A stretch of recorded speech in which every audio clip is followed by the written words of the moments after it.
September 23 பார்த்தீங்கன்னா இந்தியாவில் கூடிய மிகப்பெரிய ஆட்டோமொபைல் பேரான அசோக் லைலண்டோட ஷேர் பிரைஸ் பார்த்தீங்கன்னா ஆல் டைம் ஹை வந்து ரீச் பண்ணியிருந்தது. ஆட்டோமொபைல் செக்டர் வந்து நீங்கள் நல்லா பர்ஃபார்ம் பண்ணிட்டு இருந்துச்சு. அந்த காரணத்தால் பார்த்தீங்கன்னா இதுவும் மேலே போயிருக்கும் அப்படின்னு சொல்ல முடியாது. இதுக்கு பின்னாடி பார்த்தீங்கன்னா உண்மையான ஒரு டர்னர் வந்து ஸ்டோரி இருக்குது. இந்த கதையை பொறுத்த வரைக்கும் பார்த்தீங்கன்னா கடலில் முடிக்கிட்டு இருந்த ஒரு கம்பெனி அதனோட பேங்க்ல 4000 கோடிக்கும் அதிகமான பண இருப்பை வச்சுக்கிட்டு ஒரு கேஷ் ரிச் கோட்டையவே வந்து உருவாக்கிட்டு இருந்திருக்காங்க. அதுவும் ரொம்ப சைலண்டா. இவங்க பண்ணிருக்கக்கூடிய இன்னொரு ஹைலைட்டான விஷயம் என்ன அப்படின்னு சொல்லி கேட்டீங்கன்னா 5000 கோடியை பார்த்தீங்கன்னா ஒரு புது செக்டர்ல வந்து பிட் பண்ணியிருக்காங்க. இந்த விஷயம் வந்து இந்தியாவோட கூடிய EV மார்க்கெட்டுக்கே வந்து பார்த்தீங்கன்னா ஒரு புது ட்ராக்கையே போட்டு கொடுத்துருக்கு அப்படின்னு சொல்லலாம். மக்களே, நிறைய நாளாக வீடியோ போடாமல் கேப் விட்டுருந்தேன். அதுக்கப்புறம் பார்த்தீங்கன்னா கண்டிப்பாக வீடியோ போட ஆரம்பிச்சிட்டேன் அப்படின்னு சொல்லிட்டு நினைக்கிறேன். நிறைய பேர் பார்த்தீங்கன்னா ரொம்ப சப்போர்ட்டிவாக கமெண்ட் பண்ணியிருந்தீங்க. அதெல்லாம் பார்க்கும்போது ரொம்ப சந்தோஷமா இருந்துச்சு.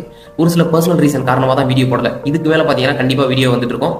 டெய்லி அப்டேட் வந்து போட வேணாம் அப்படின்னு சொல்லி முடிவு எடுத்துட்டு ஒரு கம்பெனி பற்றி நல்லா உடச்சு பேசுவோம், அதில் கூடிய முக்கியமான விஷயத்தெல்லாம் பார்ப்போம் அப்படின்னு சொல்லிட்டு இந்த மாதிரி வந்து வீடியோஸ் போடுறேன். உங்களுக்கு பிடிச்சிருக்கு அப்படின்னா அது வந்து கமெண்ட்ல சொல்லுங்க. ஓகே, இந்த மாதிரி வீடியோ கண்டிப்பாக பண்ணலாம் அப்படின்னு சொல்லிட்டு அது வந்து நமக்கு புரிய வரும். ஓகே, இந்த வீடியோஸ் வந்து நிறைய பேர் யூஸ்ஃபுல்லாக இருக்குது அப்படின்னு சொல்லிட்டு ஒரு சிலர்லாம் கமெண்ட் பண்ணுறீங்க. இன்னும் நிறைய பேர் சொன்னீங்க அப்படின்னா நமக்கு கன்ஃபார்ம் ஆகிடும். மக்களே, இல்லப்பா கமெண்ட் போடுறதுலாம் டைம் இல்லை அப்படின்னு நினச்சா ஜஸ்ட் லைக் பண்ணிக்கோங்க, அவ்வளோ. ஓகே மக்களே, நம்ம ரொம்ப நேரம் இதை பற்றி பேசிட்டோம். இதுக்கு மேலே பார்த்தீங்கன்னா வீடியோ கண்டிப்பாக பண்ண ஆரம்பிச்சிருக்கோம். மக்களே, இன்றைய தேதியில் இந்தியன் ஸ்டாக் மார்க்கெட்டுல சுவாரஸ்யமான கதையில் ஒன்றான அசோக் லைலண்டை பற்றி வந்துட்டு இன்டெப்த்தாக பார்க்க போகிறோம். அது மட்டும் இல்லாமல் ரீசெண்ட் ரேலிக்கு பின்னாடி வந்துட்டு என்ன காரணம் இருக்குது அப்படின்னு சொல்லிட்டு அதெல்லாம் உடச்சு பார்க்க போகிறோம்.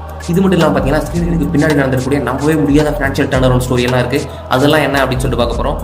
மக்களே, இது மட்டும் இல்லாமல் அசோக் லைலண்ட் EVல அவங்களுடைய ஃபியூச்சருக்காக பண்ணிருக்கக்கூடிய மிகப்பெரிய பெட்டு பற்றி வந்து அனலைஸ் பண்ண போகிறோம். மக்களே, இந்த சிச்சுவேஷனில் அசோக் லைலண்ட் வந்து பார்த்தீங்கன்னா ஒரு மறைக்கப்பட்ட மாணிக்கமா இல்லை நாமெல்லாம் வந்துட்டு வாய்ப்பை தவற விட்டுட்டோமா அப்படின்னு சொல்லிட்டு பார்க்க போகிறோம். மக்களே, செப்டம்பர் 23 நடந்த அந்த ரீசெண்டான சர்ச்சைக்கு காரணம் என்ன அப்படின்னு சொல்லிட்டு பார்க்க போகிறோம். மக்களே, ஒரே நேரத்தில் பார்த்தீங்கன்னா இந்த கம்பெனி மேலே பார்த்து வந்து 2 முக்கியமான விஷயம் வந்து அமைஞ்சிருக்கு. இது வந்துட்டு அசோக் லைலண்டுக்கு மட்டும் கிடையாது, மொத்த ஆட்டோமொபைல் செக்டருமே வந்துட்டு ஒரு நல்ல விஷயமா கருதப்பட்டுச்சு. அதுக்கு முதல் காரணம் பார்த்தீங்கன்னா நவராத்திரியோடைய சேல்ஸ் வந்து ஸ்டார்ட் ஆகும் போது நவராத்திரி பண்டிகை வரது காரணமாக பார்த்தீங்கன்னா ஆட்டோமொபைலுடைய சேல்ஸ் வந்து சூப்பராக இருக்கும் அப்படின்றத பேஸ் பண்ணி பார்த்தீங்கன்னா எல்லா ஆட்டோமொபைல் ஸ்டாக்கும் பார்த்தீங்கன்னா சூப்பராக பர்ஃபார்ம் பண்ண ஆரம்பிச்சிருந்தது. அதனோட பிரைஸ்ல மாருதி சுசுகி சொல்லியிருந்தாங்க 35 வருஷத்துல இல்லாத அளவுக்கு சேல்ஸ் பார்த்தீங்கன்னா நாங்கள் வந்து எதிர்பார்க்குறோம் அப்படின்னு சொல்லியிருந்தாங்க.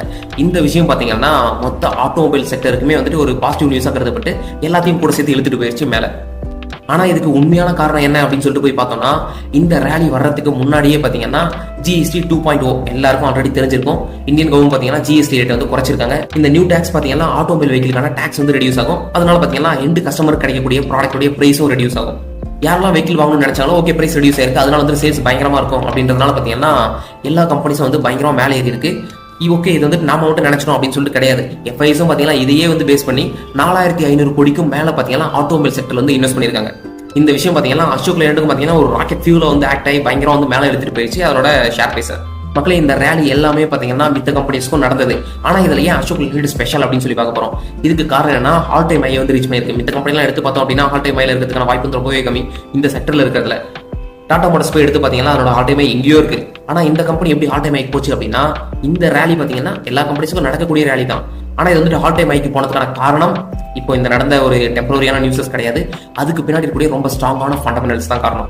என்னென்ன ஃபண்டமெண்டல்ஸ் மறைஞ்சிருக்கு இதுக்கு பின்னாடி அப்படின்னு சொல்லிட்டு கேட்டீங்கன்னா ஃபினான்ஷியல் இயர் 2022 பார்த்தீங்கன்னா அசோக் லைலண்ட் கிட்டத்தட்ட ஒரு 300 கோடி பார்த்தீங்கன்னா நெட் லாஸ் வந்து காமிச்சிருக்காங்க.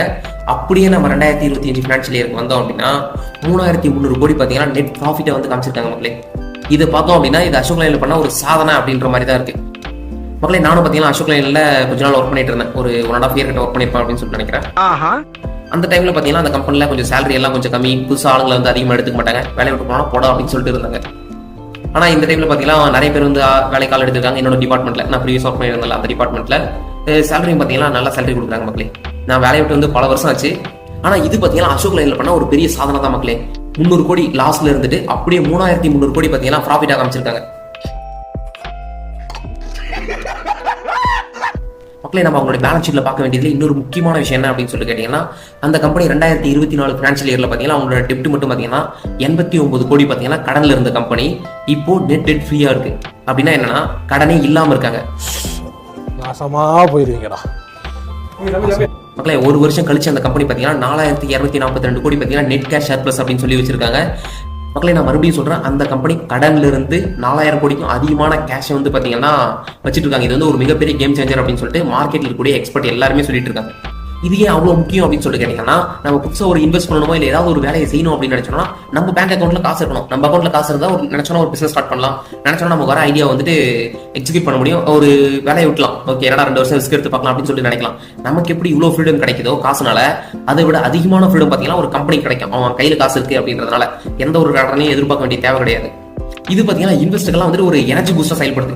ஓகே, கம்பெனி வந்துட்டு டெட் ஃப்ரீயா இருக்கு அப்படின்னாலே அவனை வந்து எவனாலையும் அடிச்சிக்க முடியாது அப்படின்னு சொல்லிட்டு நமக்கு ஒரு நம்பிக்கை வரும். அவனால பார்த்தீங்கன்னா தைரியமா இன்னொரு ஸ்டெப் எடுத்து வைக்க முடியும். இதனால பார்த்தீங்கன்னா இன்வெஸ்ட் எல்லாரும் பார்த்தீங்கன்னா ரொம்பவே சந்தோஷமா இருக்காங்க. மக்களே 4000 கோடி கேஷ் பார்த்தீங்கன்னா உங்ககிட்ட இருந்தா என்ன பண்ணுவீங்க? உங்களுடைய எதிர்காலத்தை பார்த்தீங்கன்னா பாதுகாக்கிறதுக்கு என்ன வழியை அதை வந்து பண்ணுவோம். அதே தான் அசோக் லைலண்ட் பண்ணிட்டு இருக்காங்க. ஆட்டோமொபைல் செக்டருடைய எதிர்காலம் என்ன, ஃபியூச்சர் என்ன அப்படின்னு சொல்லி போய் பார்த்தா என்னது எலக்ட்ரிக் வெஹிக்கிள் தான். அசோக் லைலண்டோட ஃபியூச்சர் மட்டும் இல்ல மக்களே, மொத்த ஆட்டோமொபைல் செக்டருடைய எதிர்காலமே என்ன அப்படின்னு சொல்லி கேட்டீங்கன்னா ஈவி தான் அப்படின்னு சொல்லிட்டு எல்லாருக்குமே தெரியும். அசோக் லைலண்டும் அதில் தான் இன்வெஸ்ட் பண்ணிட்டு இருக்காங்க. 5000 கோடி பார்த்தீங்கன்னா அடுத்த 10 வருஷத்துல பேட்டரி மேனுஃபேக்சரிங்ல இன்வெஸ்ட் பண்ண போறதா வந்து சொல்லியிருக்காங்க. ஃபியூச்சர் பேட்டரி மக்களே, இப்போ இருக்கக்கூடிய பேட்டரிஸ் மட்டும் இல்லாம வந்து ஃபியூச்சர் பேட்டரிஸ்க்கானதையும் வந்து பாத்தீங்கன்னா R&D பண்ண போறோம் அப்படின்ற மாதிரி சொல்லியிருக்காங்க. இது ஏன் அவ்வளவு இம்பார்ட்டன்ட் அப்படின்னு சொல்லி கேட்டேன்னா, மொத்த வெஹிக்கிள்லயே 30-40% காஸ்ட் வந்து எங்க போய் சேரும் அப்படின்னு சொல்லி கேட்டீங்கன்னா அதோட பேட்டரிஸ்ல தான் போய் சேரும். மொத்த கம்பெனியும் காசு போடக்கூடிய ஒரு முக்கியமான இடமே பேட்டரிஸ் தான். அதனால அசோக் லைலண்ட் வந்துட்டு அதில் வந்து காலை வச்சிருக்கிறது அவங்களுக்கு ஒரு காம்படிட்டிவ் அட்வான்டேஜா அமையும். அவங்க வந்துட்டு ஓகே, அவங்களுக்கான வெஹிக்கிள்ஸை மேனுஃபேக்சர் பண்றதுல ஃபோக்கஸ் பண்ணாம மொத்த பேருக்கும் பேட்டரி சப்ளை பண்றதே நானா இருக்க போறா அப்படின்ற மாதிரி இன்வெஸ்ட் பண்ணிருக்காங்க. இந்த கம்பெனி மட்டும் ஃபர்ஸ்ட் கம்பெனி கிடையாது இந்தியாவில் பேட்டரிஸ்ல இன்வெஸ்ட் பண்ணிருக்குது. ஆல்ரெடி பாத்தீங்கன்னா எக்ஸிட் பேட்டரிஸ்ல இன்வெஸ்ட் பண்ணிருக்காங்க, அமர்ராஜாவும் இன்வெஸ்ட் பண்ணிருக்காங்க, ஆந்திராவில் ஒரு பிளான்ட் நினைக்கிறேன். நான் ஆல்ரெடி அதுக்கும் ஒரு வீடியோ போட்டிருக்கேன். இதுல அசோக் லைலண்ட் இறங்கிறது பாத்தீங்கன்னா ஒரு ஆட்டோமொபைல் கம்பெனி ஒரு பேட்டரி மேனுஃபேக்சரிங்ல இறங்கி இருக்கிறது ஒரு நல்ல விஷயமா கருதப்படுது. மக்கள் இதையெல்லாம் பண்றது பாத்தீங்கன்னா அவங்களுடைய துணை நிறுவனமான சுவிட்ச் மொபிலிட்டி அப்படின்ற ஒரு கம்பெனி மூலமா தான் பாத்தீங்கன்னா இந்த ஒர்க் எல்லாத்தையும் வந்து பண்ணிட்டு இருக்காங்க. இது ஏற்கனவே பாத்தீங்கன்னா EV பஸ்ஸஸ் இருக்குல்ல, அதுல பாத்தீங்கன்னா ஒர்க் பண்ணிட்டு இருக்கக்கூடிய ஒரு கம்பெனி தான். இது வந்துட்டு புதுசாக ரெஜிஸ்டர் பண்ண கம்பெனி எல்லாம் கிடையாது. அசோக் லைலண்டுடைய ஒரு துணை நிறுவனம் மக்களே, அவ்வளவுதான். மக்களே இதெல்லாம் சரி, அந்த கம்பெனியுடைய ஃபினான்ஷியல்ஸ் பயங்கர ஸ்ட்ராங்கா இருக்கு, அவங்களுடைய ஃபியூச்சர் என்ன அப்படின்றத பத்தி அவங்களுக்கு வந்து கிளியரான விஷயம் இருக்கு. இதை எல்லாத்தையும் பார்த்துட்டோம். ஆனா இப்போ வந்துட்டு நமக்கு தெரியறதுக்கு முன்னாடி எல்லாருக்கும் நியூஸ் கிடைச்சிருக்கும், எல்லாரும் அந்த ஷேரை வாங்கிட்டாங்க. அது மட்டும் இல்லாம அந்த கம்பெனி வந்து ஆல் டைம் ஹைல இருக்கு. இப்போ வந்து நான் உள்ள என்டர் ஆகலாமா அப்படின்னு சொல்லிட்டு உங்களுக்கு எல்லாருக்கும் வந்து ஒரு கொஸ்டின் வரும். இதுக்கான பதில் என்ன அப்படின்னு சொல்லிட்டு கேட்டீங்கன்னா, எக்ஸ்பர்ட்ஸ் வந்து நிறைய டேட்டா வந்து கொடுத்துருக்காங்க. என்னன்னா மக்களே, அனலிஸ்ட்லாம் என்ன சொல்றாங்க அப்படின்னா, இது பக்கமா உண்மையாவே எனக்கே ஷாக்கிங்கா இருக்கு. 36 அனலிஸ்ட்ல பாத்தீங்கன்னா 28 பேர் பாத்தீங்கன்னா இந்த ஸ்டாக்கு வந்துட்டு பை ரேட்டிங் கொடுத்துருக்காங்க மக்களே. கிட்டத்தட்ட 78% பேர் வந்து பை ரேட்டிங் கொடுத்துருக்காங்க. 14% பேர் பாத்தீங்கன்னா ஹோல்டு பண்ணி வைக்க சொல்லியிருக்காங்க. 8% பேர் பாத்தீங்கன்னா செல் பண்ணிடுங்க அப்படின்னு சொல்லி கொடுத்துருக்காங்க. Bank of America, ICICI securities, அப்புறம் பாத்தீங்கன்னா MK குளோபல், இந்த மாதிரி இருக்கக்கூடிய ஒரு மிகப்பெரிய ப்ரோக்கேஜ் ஃபார்ம்ஸ் எல்லாமே பாத்தீங்கன்னா பை ரேட்டிங் கொடுத்துருக்காங்க. பை ரேட்டிங் பாத்தீங்கன்னா திரும்ப கன்ஃபார்ம் பண்ணிருக்காங்க. பை ரேட்டிங் தான் வச்சிருக்கோம் நாங்க இன்னும் அப்படின்னு சொல்லியிருக்காங்க. சில நிறுவனங்கள்லாம் பாத்தீங்கன்னா நீங்க லாங் டைமுக்கு வந்துட்டு ஹோல்டு பண்ண போறீங்க அப்படின்னா இந்த கம்பெனி வந்துட்டு 190, 210 வரைக்கும் போறதுக்கான வாய்ப்பு இருக்கு அப்படின்னு சொல்லி அவங்களுடைய பிரைஸ் டார்கெட் கொடுத்துருக்காங்க. மக்கள் இதெல்லாம் வந்து என்னோட டார்கெட் கிடையாது, இதெல்லாம் வந்து ப்ரோக்கரேஜ் ஃபார்ம்ஸ் கொடுத்துருக்கக்கூடிய டார்கெட், அவங்க கொடுத்துருக்கக்கூடிய ரேட்டிங்ஸ். பை சொல்றேன், செல் சொல்றேன், இந்த டார்கெட் சொல்றேன் அப்படின்னா அதெல்லாம் வந்துட்டு நான் சொல்றது கிடையாது. ஏன்னா செபியுடைய ரூல்ஸ் இருக்கு. தனிப்பட்ட நபர் வந்துட்டு எந்த ஒரு ஷேரையும் வாங்க வித்துருங்க அப்படின்னு சொல்லிட்டு சொல்லக்கூடாது அப்படின்னு சொல்லிட்டு. அதனால வந்து கிளியரா இருங்க. நான் எடுத்துருக்கக்கூடிய டேட்டா எல்லாமே ஏதாவது ஒரு பெரிய வெப்சைட்ல இருந்து இல்ல பெரிய நியூஸ் சைட்ஸ்ல இருந்து பாத்தீங்கன்னா மொத்த டேட்டாவையும் கேதர் பண்ணி அதுக்கப்புறம் தான் உங்களுக்கு வந்து சமர்ப்பிக்கிறேன். அதுக்கப்புறம் தான் பாத்தீங்கன்னா உங்களுக்கு உணர்ந்து நான் வந்துட்டு சமர்ப்பிக்கிறேன் அந்த டேட்டாவெல்லாம். மக்களை இதெல்லாம் பார்க்குறோம் பாத்தீங்கன்னா அசோக் லைலண்டுடைய கதை வந்து ஓகே முற்று பெற்றுச்சு, அது தேவையான அளவுக்கு வந்து வளர்ந்துருச்சு அப்படின்னு சொல்லிட்டு கேட்டேன்னா கிடையாது. இதுக்கு மேலே தான் வளர போகுது அப்படின்னு சொல்லிட்டு எல்லாருமே சொல்லிட்டு இருக்காங்க. மக்களே இந்த டீப்பான ரிசர்ச் ரிப்போர்ட்டை உங்களுக்கு எல்லாருக்கும் புரியுற வகையில் பார்த்தீங்கன்னா கொண்டு வந்து சேர்த்துருக்கோம் அப்படின்னு சொல்லிட்டு நினைக்கிறேன். நீங்க எனக்கு ஏதாவது உதவி பண்ணணும் அப்படின்னு சொல்லிட்டு நினைச்சீங்கன்னா இதுக்கு கைமாறா ஜஸ்ட் நம்ம சேனலை சப்ஸ்கிரைப் பண்ணிக்கோங்க, லைக் பண்ணிக்கோங்க. இது பார்த்தீங்கன்னா நம்ம சேனலுடைய வளர்ச்சிக்கு வந்துட்டு உதவியா இருக்கும். மக்களே அவ்வளோதான், வீடியோ முடிஞ்சிருச்சு அப்படின்னு சொல்லிட்டு நினைச்சிட்டு போயிட போறீங்க. இப்போ வந்து பாத்தீங்கன்னா இது வரைக்கும் பார்த்த எல்லா விஷயத்தையும் வந்து ஒன்னா சேர்த்து பார்க்க போறோம். அசோக் லைலண்டை பொறுத்த வரைக்கும் பாத்தீங்கன்னா 4 முக்கியமான பில்லர்ஸ் இருக்கு மக்களே. நீங்க இன்வெஸ்ட் பண்ண போறீங்க அப்படின்னா இதை கண்டிப்பா தெரிஞ்சுக்கோங்க. ஒன்னு பாத்தீங்கன்னா கம்பெனியோட கோர் பிசினஸ்ல இருந்து பாத்தீங்கன்னா சூப்பரான ப்ராஃபிட்ஸ் வந்துட்டு இருக்கு. அது மூலமா தான் பாத்தீங்கன்னா அவங்க கடன்ல இருந்து வந்து எஸ்கேப் ஆகி வந்திருக்காங்க. அவங்களுடைய நெட் கேஷ் பொசிஷன் பாத்தீங்கன்னா சூப்பரா வச்சிருக்காங்க.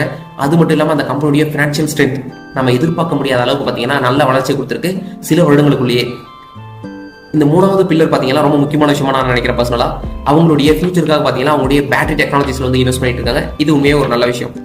மக்களே 4வது முக்கியமான விஷயம் பாத்தீங்கன்னா கவர்மெண்ட் அசோக் லைலண்டுடைய EV பஸ்ஸுக்கு இருக்கக்கூடிய இம்பார்ட்டன்ஸ், அவங்க கொடுக்கக்கூடிய ரூல்ஸ் அண்ட் கைட்லைன்ஸ் எல்லாமே பாத்தீங்கன்னா அசோக் லைலண்டுக்கு சாதகமா இருக்கு. நிறைய ஸ்டேட்ஸ்ல போய் பாத்தீங்கன்னா அசோக் லைலண்டுடைய பஸ்ஸஸ் தான் வந்து யூஸ் பண்ணிட்டு இருப்பாங்க. இப்போ EV பஸ்ஸுக்கும் அதே டிமாண்ட் வந்து கண்டினியூ ஆகுது அப்படின்றது பாத்தீங்கன்னா இந்த கம்பெனி இருக்கக்கூடிய 4வது நல்ல விஷயம், அதாவது 4வது தூணா வந்து கருதப்படுது. மக்களே இந்த கம்பெனிக்கு ஓகே இது வரைக்கும் பாத்தீங்கன்னா எல்லா நல்ல விஷயத்தையும் மாத்திரம் கெட்ட விஷயம் என்ன அப்படின்னு சொல்லிட்டு நம்ம கண்டிப்பா தெரிஞ்சுக்க வேண்டியது இருக்கு. ஒண்ணு என்ன அப்படின்னா அந்த கம்பெனியுடைய ரா மெட்டீரியலுடைய காஸ்ட் தான் மக்களே. அது பாத்தீங்கன்னா ஏற்ற இறக்கத்தோட தான் இருக்கும். ஆட்டோமொபைல் செக்டருடைய பிரைசிங்கும் பாத்தீங்கன்னா ப்ராடக்டோட பிரைசிங் எல்லாமே வந்துட்டு அந்த ரா மெட்டீரியல் பேஸ் பண்ணி தான் இருக்கும். அது மேனேஜ் பண்ண வேண்டியது வந்து கட்டாயமா இருக்கு. மக்களே 2வது பாத்தீங்கன்னா அவங்க EVல பாத்தீங்கன்னா பெரிய இன்வெஸ்ட்மெண்ட் பண்ணியிருக்காங்க. அதனுடைய எக்ஸிகியூஷன் பாத்தீங்கன்னா சூப்பரா நடக்கணும். மக்களே ஃபைனலா இதோட ஸ்டோரி என்ன, நீ என்ன பண்ண போற அப்படின்னு சொல்லிட்டு கேட்டீங்கன்னா இந்த கம்பெனில லாங் டேர்முக்கு இன்வெஸ்ட் பண்ண போறேன் அப்படின்னா நான் வந்துட்டு இந்த ஸ்டாக்ஸ்ல இன்வெஸ்ட் பண்ணுவேன். அதை விட்டு ஓகே டெம்பரரியாக வந்து இன்வெஸ்ட் பண்ண போகிறேன் அவ்வளோதான் ஒரு மாதம் 2 மாதம் இன்வெஸ்ட் பண்ணுறேன் அப்படின்றவங்கலாம் இன்வெஸ்ட்மெண்ட்டே சொல்லக்கூடாது. ஸ்டாக் மார்க்கெட்டுக்குள்ளேயே நம்ம காசு போடக்கூடாது. லாங் டேர்முக்கு இன்வெஸ்ட் பண்ணுற பிளான் இருக்குது அப்படின்னா கண்டிப்பாக நான் அந்த ஸ்டாக்ல வந்து இன்வெஸ்ட் பண்ணுவேன். நான் அந்த ஸ்டாக்ல இன்வெஸ்ட் பண்ணும்போது வந்து பல்காக கொண்டு வந்து மொத்த காசையும் போடவே மாட்டேன் மக்களே. கொஞ்சம் கொஞ்சமாக அக்குமுலேட் பண்ணுவேன். கீழே விலை வாங்குவேன். மேலே போகுது அப்படின்னா வாங்குறது கொஞ்சம் கொஞ்சமாக குறைச்சிப்பேன் மக்களே. அது வந்து என்னோட ஸ்ட்ராட்டஜி. இந்த ஸ்டாக்கும் கிடையாது, எல்லா ஸ்டாக்லையும் வந்து அதுதான். வாங்குறது அப்படின்றது வந்து ஏதோ ஒரு ஸ்டாக்ல வாங்க மாட்டேன். ப்ராப்பராக ரிசர்ச் பண்ணி பார்த்துட்டு அதுக்கப்புறம் தான் காசு போடுவேன். நீங்களும் அதே மாதிரி ரிசர்ச் பண்ணி பார்த்துட்டு அதுக்கப்புறம் காசு போடுங்க. இல்லைனா உங்களுடைய ஃபினான்ஷியல் அட்வைஸரை கேட்டுட்டு அதுக்கு தகுந்த மாதிரி முடிவெடுங்க மக்களே. ஃபைனலாக வீடியோட எண்டு பண்ணிட்டோம். இந்த வீடியோவில் பார்த்தீங்கன்னா அசோக் லைலண்ட் பற்றி இருக்கக்கூடிய மொத்த விஷயத்தையும் வந்துட்டு கொண்டு வந்து சொல்லிட்டேன். உங்களுக்கு தேவையானதெல்லாம் புரியும் வகையில் வந்து கொடுத்துருக்கேன் அப்படின்னு சொல்லிட்டு நினைக்கிறேன். நிறைய வீடியோஸ் வந்து பார்த்தீங்கன்னா பிஸ்னஸுக்கு சுத்தமாக புரியாமல் இருக்கும். நம்ம வீடியோஸ் அப்படி இருக்கக்கூடாது அப்படின்றதுலாம் நான் ரொம்பவே தெளிவாக இருக்கேன். உங்களுக்கு அதே மாதிரி தான் இருந்தது அப்படின்னு நினச்சிங்கன்னா கீழே கமெண்ட் பண்ணுங்க. உங்களுக்கு இந்த வீடியோ பிடிச்சிருக்கு இல்லை இதே மாதிரி வந்து மித்த கம்பெனிஸை பற்றி தெரிஞ்சுக்கணும் அப்படின்னு நினச்சிங்கன்னா என்ன பண்ணணும், உங்களோட சப்ஸ்கிரைப் தான் பண்ணிக்கோங்க.